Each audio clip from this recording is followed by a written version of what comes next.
The Rocket Book by Peter Newell. The basement.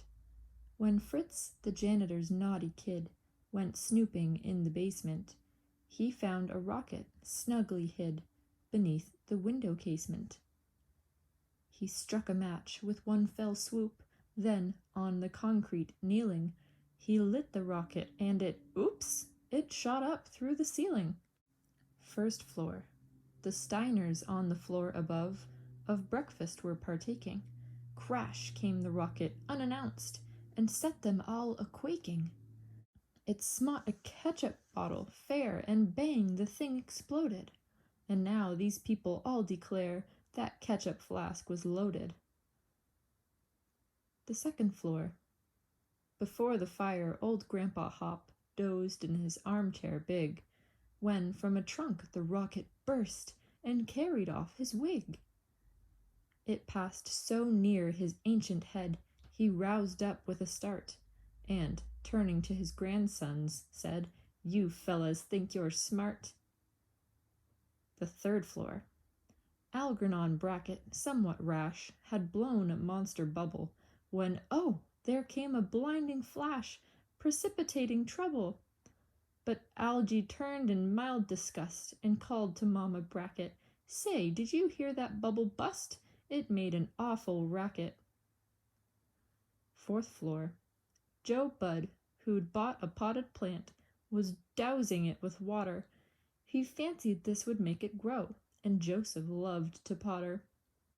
Then through the pot the rocket shot and made the scene look sickly. "Well now," said Joe, "I never thought that plant would shoot so quickly." Fifth floor.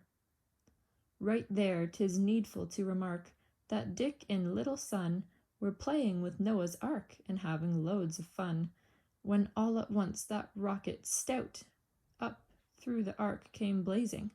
The animals were tossed about and did some stunts amazing. Sixth floor. A burglar on the next floor up the sideboard was exploring. The family, with the brindled pup, were still asleep and snoring. Just then, up through the silverware the rocket thundered, flaring. The burglar got a dreadful scare, then out the door went tearing. Seventh floor. Miss Mamie Briggs, with no mean skill, was playing Casey's Fling to please her cousin Amos Gill, who liked that sort of thing.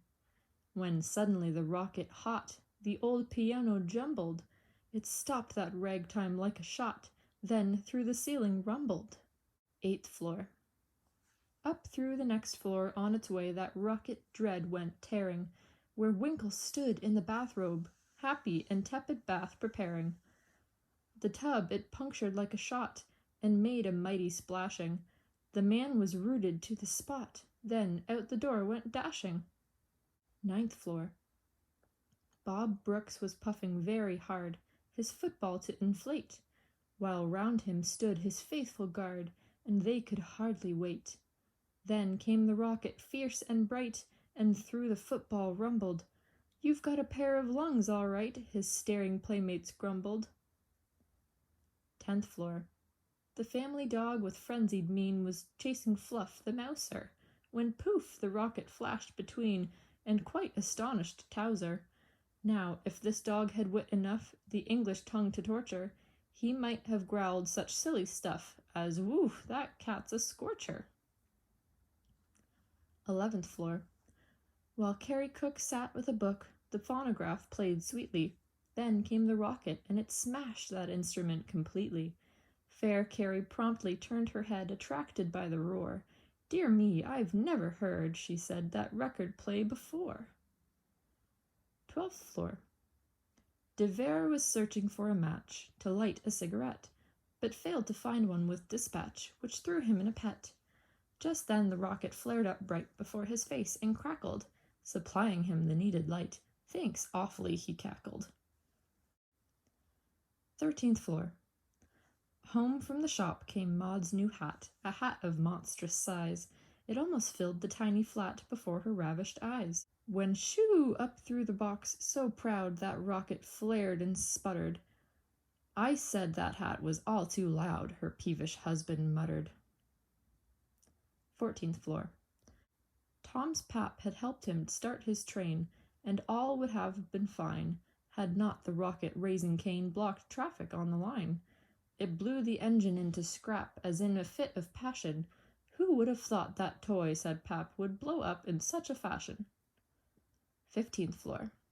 Orlando Pease, quite at his ease, the Morning Star was reading. My dear, he said to Mrs. Pease, here's a report worth heeding. The rocket then in wanton sport flashed through the printed pages. The lady gasped, a wild report, then swooned by easy stages. 16th floor.